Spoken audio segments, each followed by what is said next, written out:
Watkins from Your Black World, the Black Business School. I am in the airport and I was hanging out for a while, so I thought that I would hop in for a little bit and do some have some conversation about finances and money and investing and things like that, based on a recent study that I just read. I thought I would share some of these results with you guys and kind of give you some analysis on what I'm seeing here. Do me a favor, hit the thumbs up button. If you haven't hit the thumbs up button, please do that. That's very important. I want to say welcome to everybody who is watching from the Black Financial Channel. If you don't know about the Black Financial Channel, that's where we talk about financial stuff all day long. One of the things I had to do was I like to talk about everything. Y'all know me. I like to talk about everything black. And there are some people I realize who really just want to hear me talk about financial stuff, and that's it. So if that's who you are, and that's what you want, regular financial updates, then subscribe at theblackfinancialchannel.com. That's theblackfinancialchannel.com. So give me 1 second here. Hit the thumbs up button while I do this. I'm going to send out a text message, let the family know that we're live. Hey, how you doing, Catherine and Mega J and the CAD aficionado? And is that contend F? I can't read that. Sorry, San Antonio. Omega's in the house, my man. Let's see, Tasa Det. Hey, from Detroit. Shaquana. I cannot do the 9 to 5 anymore. Yeah, I hear you. Shoot. Give me a second. Let me send out the text message. Let everybody know that we're live. Let me see here. So what I want to talk about is Forbes' study of black female entrepreneurs, and the results were kind of shocking, in that there was a lot of cause for celebration. There was also a lot of reason for concern, and so what I want to do is kind of break some of this down, so you guys can kind of have it in a perspective and a context that makes sense. Now, in case you want to know what I'm doing this week, I'm actually going to Philadelphia to do the financial Juneteenth investing seminar that I mentioned to you guys. I'm going to be in Philly doing this seminar on Malcolm X's birthday on May 19th. So if you live in Philadelphia or near Philadelphia, you want to make the trip, you can go to drboycephiladelphia.com. That's drboycephiladelphia.com.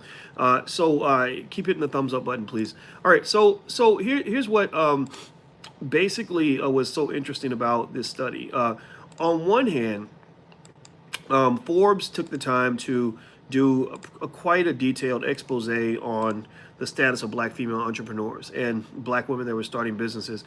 And there was a lot of information that was obtained from the study in terms of how black women are doing. And I'm going to tell you this, black women are just kicking butt when it comes to starting businesses. They are blowing away the competition. They're blowing away everybody.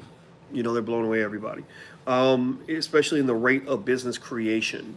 And I'm really impressed by that, because I think that the solution for black people is to own our own stuff. There ain't no other solution. Getting good jobs and working for white folks, we've tried that. We tried that for hundreds of years, and look where that got us. It ain't got us nowhere. Right? They still own everything. And when you have no ownership, you have no power.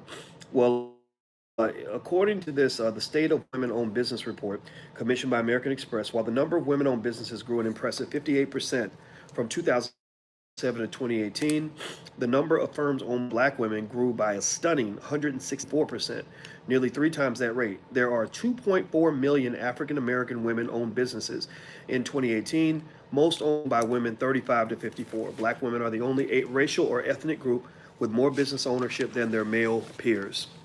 Did y'all hear what I just said? I want y'all. I'm gonna let y'all kind of process that a little bit. What I just said there, because I gave you a lot of information, and I'm actually literally, because I want to make sure I state these things and make these points. I'm literally writing these things down. I'm taking notes to remind myself to not forget what I'm saying. Here's here's the part that was interesting, right? That black women actually we're creating businesses at a much faster rate than everyone else. That's very promising, right? That says that we are outgrowing some of the fear that causes us not to start businesses. A lot of us, we are conservative. We are conservative people, and we've survived all this time, through fear. Fear of what white folks will do if we, ever try to coordinate a strategy or work together. Just fear of damn near everything. Fear of what's going to happen if the business doesn't work out and I can't pay the bills. fear of what my neighbors and my friends are going to think because we don't have much support in our communities. Just fear of everything, right? Sometimes we even fear success. Who the hell heard of that, right? I mean, what the hell is that? Fearing your own success. But there are people that are literally afraid of success, afraid of success. And so it sounds to me like, based on the results of this study, that black women as a collective are overcoming a lot of those fears. That you're seeing sisters starting businesses and really doing what we're supposed to do, taking our natural place on the throne. And I think that's great. Now, here's what's also fascinating about this. I was also really impressed with the fact that the raw number, they said there are 2.4 million African American women owned businesses in 2018. And that's the most owned by women aged 35 to 54. So that means that we beat everybody. Black women, I mean, it's crazy, right? What, 6% of the population? Black women have more businesses. I mean, based on what I'm reading, they're saying that between the ages of 35 and 54, black women own more businesses than anyone. So it's not that, so that's deeper than just a percentage growth, right? Percentage growth is, a percentage, right? Based on how big the original base was. So if your base is small, it's easy for your percentages to be big. Like, right? Like, let's say let's say I invest $1 million and I make, 2 million. And let's say you invest $100 and you make 1,000. Well, you could say your growth rate was 1,000%, but really, who made the most money, right? I made $1 million. You made $900, but your percentage is much higher, which is impressive, but it's not so impressive, right?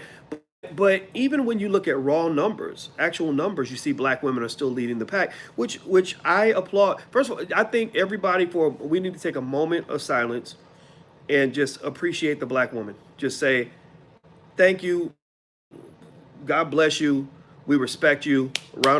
Digital round of applause for the black woman. I want to make sure we do all this because I think it's important to show that appreciation. We don't do that enough. And brothers, I want y'all to really show respect to women so that we can build our families and build our community, because we can't do it without the women. But women, please don't forget, y'all can't do it without us, right? So don't act like you can do it by yourself, and we won't act like we can do it by ourselves, because both of us would be some lying motherfuckers. Excuse my French. All right, so let's keep going. Now, somebody was asking, do we have a marketing class in the Black Business School? We have marketing apparatus. We're looking for another marketing faculty member. The person that we had wasn't doing a very good job. So we had to replace her, but I'll keep you posted as we make adjustments. Hit the thumbs up button. Please hit the thumbs up button. So we're talking about black women, the state of black women owning businesses in this Forbes report, in this article that was written in 2018. Now, here's the other part that is, I don't think it's reason for applause. I don't think it's a reason to be happy, and it's nobody's fault. It's just, it is what it is. Black women are the only racial or ethnic group with more business ownership than their male peers. So black women are the only group. You throw in Jews, Latino women, Arab women. They don't own more businesses than their men. Black women own more businesses than their men. So that's a mixed bag, right? On one hand, it speaks to how extraordinary black women are. On the other hand, it speaks to the situation we're dealing with. Ladies, tell me what you think on this. But most heterosexual women I know don't really want to compete with men like that. They don't want their man, they don't want to dwarf their man. They don't want their man to be 20 steps behind, right? If no matter how educated a woman is, most women want their man to be at least equally educated, maybe a little smarter. Like, I've heard that. I've heard a lot of women say, I want a man I can learn from. Well, if you got a PhD in nuclear physics, there aren't a lot of black men that you can learn from maybe in that context, because you have so much education, because of the way our society is structured and what's kind of happened to the black man in America. I don't care if a black woman is 6'3", she in many cases wants her man to be 6'4" or taller. she needs that extra inch to just kind of know, like, hey, he's kind of a step above me, step ahead of me. If she is 40 years old, maybe she wants the man to be 42. Right, 43, or she's 22, she wants the man to be 25, right? So a lot of times, women kind of want their men to at least keep up with them, at least to the point where if you, like for example, I date a woman who has a PhD, and I know how her brain works, and she's very, very smart, and she's read every damn book in the building. And I cannot imagine her trying to, deal with a stupid man. because she has her thinking runs a mile a minute. She has a million different ideas she wants to bounce off of me, and a million theories and perceptions that she has on a daily basis. So the fact that I have a PhD and I can kind of keep up with that allows for a comfortable conversation. Or she comes home from work, at the university, and says, "Oh, let me tell you what those every black person has these conversations. Tell me if you have these let me tell you what those white people did today." Right? You come home, you're like, "Let me tell you what those white people did." Now I just kind of mess with her and I say, "Well, I don't really know much about what white people do on the job anymore because I got away from that shit. My plan was to get out, right? You stayed in. I'm gonna provide you as much support as I can, but you don't really want too much advice from me because I'm the Negro that'll get you fired. I'm the one who's gonna say, why are you putting up with that shit again? Why are you letting those people do that again? So I'm not the person that you want advice from when it comes to how to function in a dysfunctional workplace, because I believe that dysfunction is something that you should avoid and get away from. I don't know how healthy it is to try to cope with dysfunction, because racism makes people stupid and crazy, and so when the stupid crazy person has all the power, then it's almost like a child trying to deal with a schizophrenic parent or an alcoholic parent. One day they're giving you a hug and a birthday cake, the next minute they're smacking you and throwing you out the window, and then they're giving you a hug again, and you go crazy. Literally, children of schizophrenic parents are more likely to become schizophrenic because they're trying to figure out like what's mama. Wait, she's happy, she's sad, she's what? Wait, mama, I'm sorry, right? That's what we do with white folks, because white folks are your parents.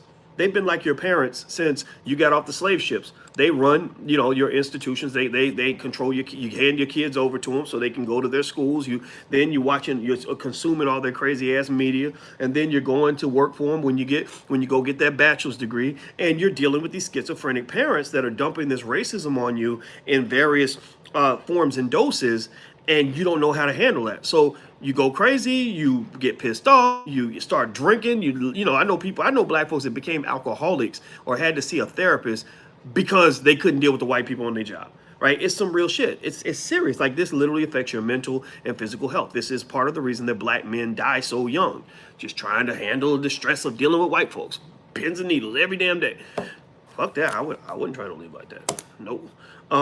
In fact, when I was learning how to start a business, I really saw it as like a life or death type situation. I saw it as life or death. I said, if I don't learn how to support myself without these people bossing me around, I'm literally going to go insane. So I literally must work on this as if my life depended on it. Well, in this study, they actually say that that's the number one reason why so many black women started their businesses too. They actually go further down. It's so funny when white people write about like the frustrations of black people, that they write about that shit like they're surprised, like they're like, "Oh my goodness, we had no idea." And it's like, no, you guys have been assholes to us for 200, 300, 400 years. Like, you don't know yet. You haven't seen yourself. So anyway, let me keep reading. Hit the thumbs up button. Please hit the thumbs up button. It says so here is further down in the article. They say that basically the overwhelming majority of the women, I'm not reading, I'm just summarizing, that they left the corporate plantation because they were frustrated. They felt that they were enduring racism on the job, which is just not a surprise at all. The article is on Forbes. It's called "Black Women Entrepreneurs: The Good and Not So Good News." So if you want to look it up, you can look at it. So let me do a straw poll right quick. How many of you have ever felt that you've been hit by racism on the job? Yes or no? Yes or no? How many of you have been hit by racism on the job? Yes or no?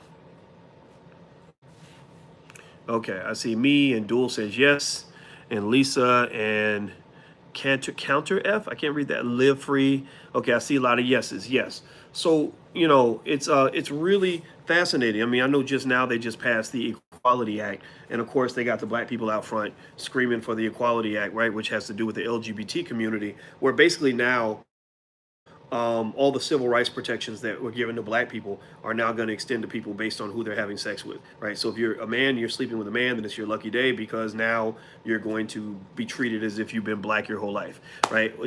Maybe they should come up with a civil rights act for people that, that like to cheat on their wives, or like that's a sexual preference, right? Maybe they can have one for people that like to get beat up in the bedroom and peed on. Like that could be a sexual preference. Like I like to get peed on by R. Kelly. Like, or maybe that's like a new category, right? Like I don't know. Like I mean, to me, I always found it very strange that you will take a sexual preference and really equate that with an ethnicity and equate that with the struggles and the pain that came with being black for all these centuries. Seriously, I'm sorry. I have respect for my brothers and sisters in the LGBT community, but being gay ain't the same as being black. And I think that we're going to get to a point where I won't even be able to make that statement. I won't have the freedom to even say that anymore, because they're going to then try to come and persecute or arrest people for making statements like that. So I don't understand how. I mean, if you're going to just go ahead and categorize a sexual preference the same way you categorize, what black people have gone through. I mean, there are lots of people I know who do all kinds of freaky stuff in the bedroom. So can't you categorize all of that as a sexual preference? And just be clear, the stuff with little kids and animals ain't far behind. That they're eventually going to try to normalize that. It'll probably take 40, 50 years, but that's where it's all headed. And I have reason to believe that based on the fact that I've seen things in Hollywood and just been made aware of things that are going on that lead me to believe that there is an agenda amongst those who are hiding in the shadows so that they can eventually come out into the open, and that's just all I'll say about that. But anyway, let me keep going. Hit the thumbs up button. Please hit the thumbs up button. Oh, and by the way, I'm in Philadelphia, so I'll be speaking here on May 19th in a couple of days. So if you want to come out, go to drboycephiladelphia.com. That's drboycephiladelphia.com. And don't forget, we're on iTunes. So download the podcast on iTunes when you get a chance. So here's another interesting area. They said that revenue lags for black female entrepreneurs. They said American Express found that the gap between what black women make as entrepreneurs and everyone else, it's not only big, but it's growing. For women of color, average revenue dropped from $84,000 in 2007 to $66,400 in 2018. So the revenue dropped. For white women, it went up. For non-minority businesses, revenue rose from 181, which was already more than twice as high as us, to 212. So it went from being twice as high to almost 4 times as high. So the average non-black woman-owned business earns almost $250,000 a year, $212,000. The average black-owned business run by black women makes $66K. And the gap between African American women-owned businesses, average revenue, and all women-owned businesses is the greatest. Okay, so that's what they're saying. So ultimately, what I really see there is that a lot of our businesses, first of all, they're not fully capitalized. They're not, given access to capital like they should be. And that's where places like the Black Business School come into play, because most of our capitalization models were specifically designed for black people. Because when you go to business school, not only do they put you deep in debt, which is right there, that's a huge wealth mistake a lot of our families make. That's why the average college graduate, actually half of all college graduates won't be able to pay their debt. So that means game over. You kind of, unfortunately, the wealth game is built upon having positive net worth, right? So if you can't pay, if you default on your student loans, then your net worth is probably, pretty low or close to negative, which means that the wealth gap, it was going to grow because your wealth is actually going backward. So the first step that we sought to help solve, or first problem we wanted to solve, was how do we allow black folks to get everything they need without giving away all their family wealth in the process. $250,000 over a 4-year period, or 150,000, or whatever the number is, that's a lot of money to give away. That's a lot of money to spend. And I would prefer to see young people get access to education at a lower cost, maybe for $5,000 a year or something like that, and be able to use that $150,000 they were going to give the big white university and put that toward their business.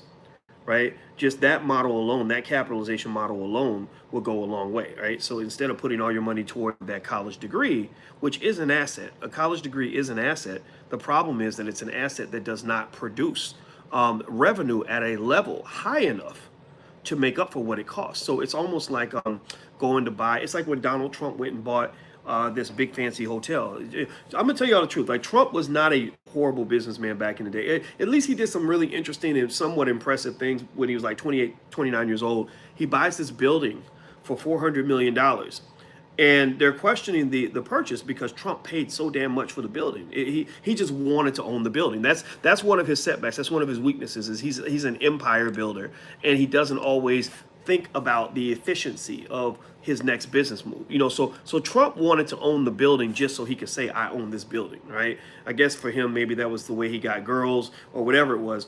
But the problem was, I think he paid $400 million for the building, and all the experts were saying it's a great building and the revenue's great. And Trump's like, yeah, the revenue's great. The revenue's it's gonna be amazing. It's gonna be amazing. We're gonna make it's like, yeah, that's good, that's true. But the problem is that the building's only worth $300 million, and you pay $400 million, which means that you're not going to be able to get a return on investment that will justify an expense of that magnitude. So effectively, what Trump was caught in at that moment was what we in economics, we refer to that as the winner's curse.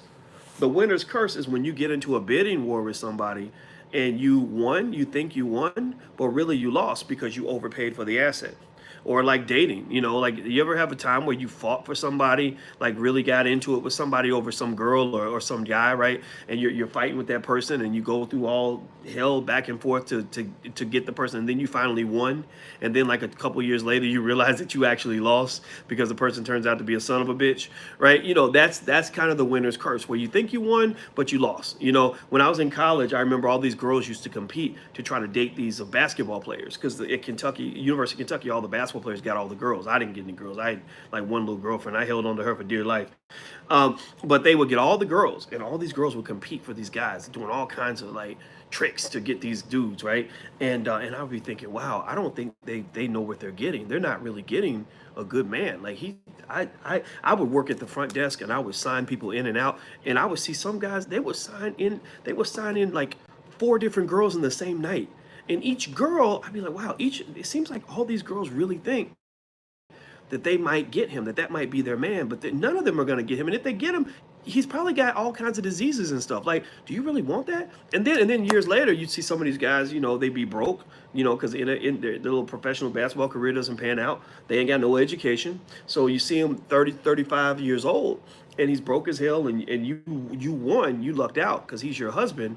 But did you really luck out? Did you really win? Maybe, there were other assets around that you could have invested in, meaning human assets, meaning people you could have invested your time in, that would have given you a better return on your investment, right? So, in fact, that I even have nicknames for stuff like that. I call that one like the Halle Berry problem, like how Halle Berry kept getting all these really high-profile men and these amazing men that every woman wanted, like Eric Benet and the baseball player, I forgot his name, and then she ends up like more miserable than anyone. So basically, for college graduates, we kind of have the Halle Berry problem to an extent. We have the winner's curse. We go and we give everything that we can to get these college degrees, and then we feel like, hey, look at me, look, mama, I made it, and we dancing at the graduation, and we really think we've made progress for the race. And really, the people that are really laughing, the people that are happiest, are the people that got $200,000 of your family wealth in exchange for a piece of paper. And the piece of paper, unfortunately, doesn't even do what you thought it was going to do, because you have to make a lot of money to justify a $200,000 investment in an education. There are lots of ways, and again, I'm not talking as just some guy who's just running his mouth. I was a college professor for 25 years. I could not understand why students paid $50,000 a year to learn from people like me at Syracuse. I wouldn't have paid $50,000 a year to learn from me at Syracuse. Now I might pay $10,000 a year to learn from me at Syracuse, because I can teach you some stuff. But $50,000 a year puts you so far in a hole that you're going to end up looking like Trump did when he overpaid for those hotels. Okay. So anyway, let me keep going. Hit the thumbs up button, please. If you haven't hit the thumbs up button, please hit the thumbs up button. Also, don't forget we're on iTunes, and also you can join our social media platform at Blag Enough. I'll write it down so you guys can see it. So the other thing that they mentioned in this study, here's how you spell it. Here's how you spell Blag Enough. I don't know if you guys can see it or not. I'll hold it up to you. There we go. All right. So that's our social media platform. That's where black people we're gathering, in case Facebook decides to kick us all off. All right. So one of the things that they say is that it's pretty evident that one of the primary reasons for black women to start businesses is frustration on the job. They feel they can't get anywhere. We have been to 7 cities doing the outreach and talked to a lot of black women. There's a feeling of being passed over for promotions, a sense of workplace fatigue. What's also evident is that the businesses tend to stay very small and you don't see a lot of scalability. So that's where our training, as a community comes into play. One of the biggest challenges for black entrepreneurs is that most of our businesses are pretty much situations where people simply own their job, right? You bought your way out of a job, and it becomes like this massive one man, one woman show where you're doing everything. You're the CEO and the secretary and the garbage man and the whatever, and the marketing person and all this other stuff. And the reason I think we think that way is because we're the ultimate laborers. you know we spent hundreds of years doing manual labor for nothing, busting our butts, and not getting paid for it. We're the hardest working people in American history. I'm holding this up. Somebody asked how to spell this. Um, and as a result, we will just work ourselves into a grave. And what I have found is that when I really analyze rich people, I pay attention to how rich people move differently from other people. And I'm not just talking about people who were born rich. You can learn from them too, actually, believe it or not. I don't want you to get into this vilification of rich people thing. I just don't think that's healthy for anybody. Honestly, I just don't. I think you learn the game. You watch your competitors, you study how they got ahead of you, you study powernomics, you study how they got to where they are so you can figure out your own strategy. But anyway, one of the things about rich people I've noticed, let's say like Jeff Bezos, you know, started off as a regular dude who had a regular job, who now runs Amazon. Amazon's now worth almost $1 trillion, or maybe it is worth $1 trillion. I can't remember. I got to double check. Bezos, the way he thinks is he thinks in terms of systems. He knew from the jump that he can never work enough to create $1 trillion company. He can't do enough work to do $1 trillion worth of work. What you do is you learn systems and you learn processes. You learn how to delegate. And that's a skill I think it's best if you start teaching your children this early. Um, a system, a system is like a machine.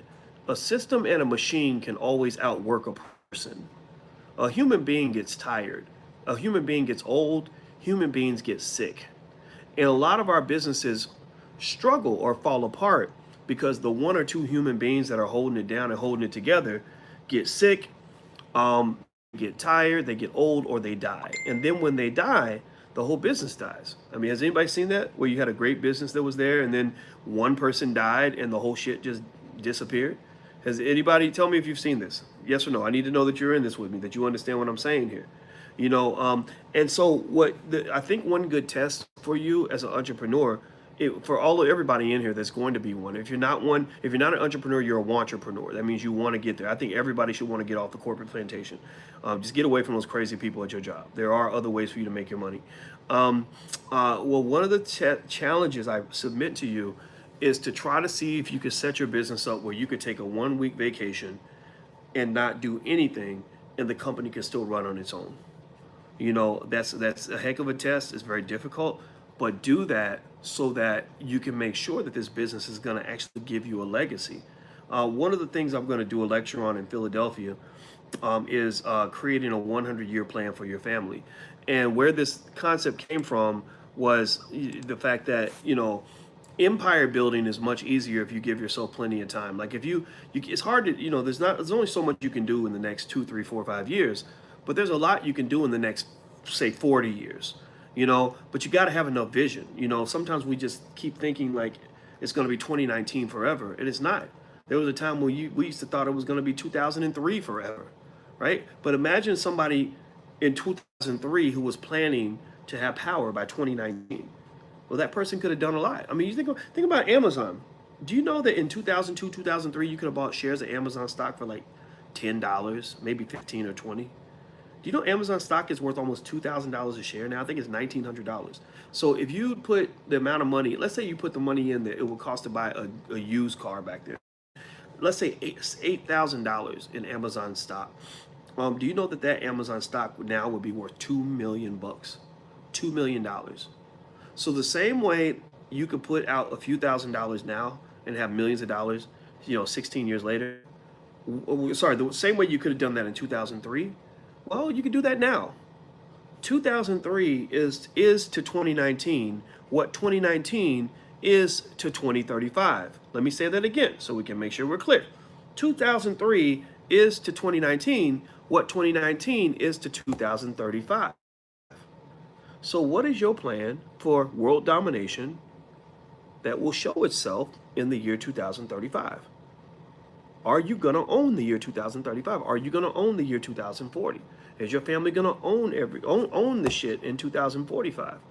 Because if you give yourself time and you commit yourself to that vision that only builds through time, then you can get so far ahead of everybody else that it's ridiculous. But you got to get away from this standard thinking that's fed to us in our community. Our thinking is very what they call myopic, meaning short-sighted. It's very reactionary. We spend most of our time kind of responding to what somebody else did.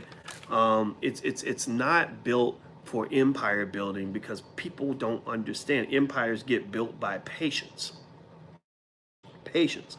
Y'all know, hit the thumbs up button, please. If you haven't hit the thumbs up button, please do that. Also, those of you who are watching on YouTube, if you're on the Black Financial Channel, please hit that subscribe button and the notifications button, and you'll get notifications whenever we go live. The Black Financial Channel is theblackfinancialchannel.com in case you guys want to go check it out. Theblackfinancialchannel.com. I had the worst year of my life was like 1999, and I was in grad school, and my life had hit rock bottom. I was having a really hard time on my PhD program. I did not think I was ever going to get my PhD because things just kept going wrong. I had just been evicted from my apartment. I had to break my lease in the middle of the night and pack everything I had into a van and move in the middle of the night from New York to Ohio because I could not pay the rent. So financially, I was done, career-wise done. And also, there's this woman, I really love this woman, and she had a son, and I was really attached to the son. And then maybe a couple weeks earlier, I found out that that she'd met another guy, and it was one of those terrible things, like, oh yeah, I met this other guy. Oh really? Oh yeah, and we're sleeping together. Oh what? Oh yeah, and I'm moving in with him next week. It was one of those things. It was absolutely devastating. But I tell the story with a smile because when you hit that rock bottom, you really find out who you are, and you can reinvent yourself to rise back to the top. So sometimes you have to die in order to truly live. And at that time, I was emotionally dead. Like I literally could not get out of the bed because I was so devastated over everything. I remember just thinking, I was just sitting in my laptop and I was like crying, and I was thinking, why me? Like I'm working hard, I'm doing the right things, I'm not out here thugging, I'm a good person. Like why are these things happening to me? And then it's kind of like you realize tough shit, like that's life. Life ain't fair. Life ain't fair, and it's hard. So you learn that lesson the hard way, and I did. And the most devastating part of that year was that I was very close to her son. That was my first experience in life of ever, dating a woman with a child and really getting close to the child. Like, so me and her son, he called me daddy. Like we were that close. And I remember that I was I eventually, when I got over the fact that I lost the girl, I was really sad over the fact that I lost the child. Like that was more, hurtful than losing the woman. And so I remember I said to myself, I said, one day he's going to be a grown up. He was only 5 at the time. I said, I'm just going to wait it out. I'm going to be patient. I'm going to wait till he's 18. I'm going to go find him, and I'm going to, see if he remembers me and try to reconnect with him. Because how kids are. They don't remember shit when they're like 2, 3, 4 years old, right? So anyway, so I saved his pictures. I saved all a bunch of videos I had of him. I saved all that stuff. And I said it's 1999. By the year 2014, 2015, I'm gonna be able to execute my plan. I'm gonna be able to get my son back. And so the year 2015 came, and I went, so all the years went by, and every year I just kept making sure he was fresh in my memory. I never forgot him. And when 2015 came, I had my opportunity. I hate Facebook. Y'all know I hate Facebook with a passion, but I have to give thanks to Facebook because Facebook allowed me to find him. And when I found him, I reached out to him, and it was a little weird at first because I didn't know how much he'd remember. I didn't know if he'd think it was creepy that I thought about him. And he was ecstatic to see me again. He was ecstatic, and he was overwhelmed, when I showed him all these pictures and videos from when he was a kid. And it was emotional for both of us because, He said, he said, I don't have any pictures from when I was a kid. And I asked my mother questions, and she never would answer the questions, and we don't have it, and I was like, oh, I got video, and I showed him these videos of when he was 2 years old, and it kind of brought him to tears, and I even get choked up even telling this story, and but the thing is, it was like the thing that kept me going, that gave me hope, was I knew it wasn't always going to be this way, right? I learned at that time, you just got to hold on, you got to stay focused, you got to focus on your long-term vision. You just got to stay with it, you know and so if you want to know how I think about everything, that is a reflection of how I think about everything. I remember just kind of thinking, you know what, I'm gonna outlive this moment, like I'm gonna outlast whatever I'm going through, like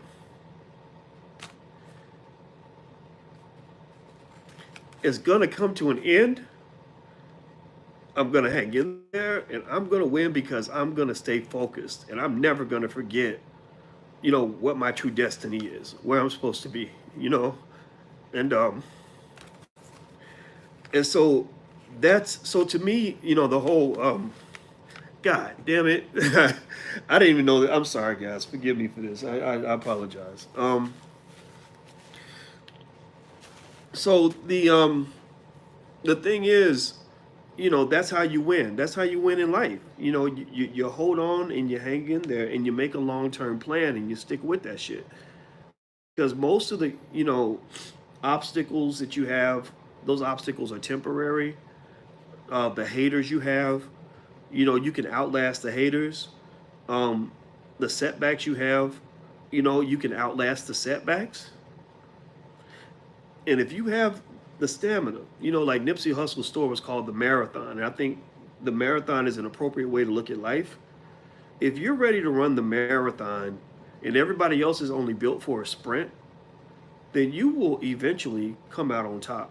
You will eventually come out on top. Every area in my life where I've come out on top is because I just kept going when everybody else went to the side of the road. It don't matter. That's why I'm not scared of nothing. I'm not scared of nobody. I'm not scared of shit, because I know I can outlast you. I know. If y'all have watched me online, you have seen me for the last decade, every single day, be as consistent as the sun coming up in the sky. And that is because I know that's what it takes. So when it comes to building your business, building your family, building your future or your dream, you got to be a rock. You got to be a damn rock. Clockwork every day, consistent every day, rain, sleet, snow or hail every day, and you just hold on to that shit. You hold on to your dream, and you keep that dream alive. Don't let nobody kill that. Don't let no situations, circumstances, setbacks, haters, don't let none of that kill that. And I didn't let nobody kill my dream of reuniting with my son. Like, I didn't care what, I had a lot of people that would tell me, like, oh, he's not your real son anyway. So nobody understood what I was feeling. Nobody cared. It was me in my dream, and that was it. That's all I had. I didn't have nobody I could talk to about that. And I felt like I was wronged. I felt like it was I didn't understand it. I didn't feel like I deserved it. But again, it's like, that's life. Sometimes life just doesn't work out for you, but you can outlast that shit. So take that mindset with you as you go start your business and whatever it is you're trying to do. You can outlast it. And remember, power goes to those who make the long-term plan. So what is your plan for the year 2035? That is my question for you today. I gotta go, guys. I'm about to go catch my flight. If you live near Philly and you want to come out, feel free. We'll be doing the seminar on May 19th. You can learn more at drboycephiladelphia.com. That's drboycephiladelphia.com. Please hit that thumbs up button. Whatever channel you're on, hit the thumbs up and share the video, stuff like that. And also, if you'd like to support Intelligent Black TV, we'd love to have you as a patron at intelligentblackpeople.com. That's intelligentblackpeople.com. So thank you, Realize and Actuality, and thank you, Dual, for holding it down as a moderator. I appreciate it. And I hope that I hope that me embarrassing myself by letting it all out like that help somebody, because I'm a little embarrassed right now. I didn't plan on even telling that story, but I think that really all this stuff is not just about money and all that stuff. It's really about choosing your way of life, choosing who you're going to be, and so it's a spiritual journey. It ain't just about, money and education. So I'm out of here, guys. Have a good day. I'll see you soon. Take care.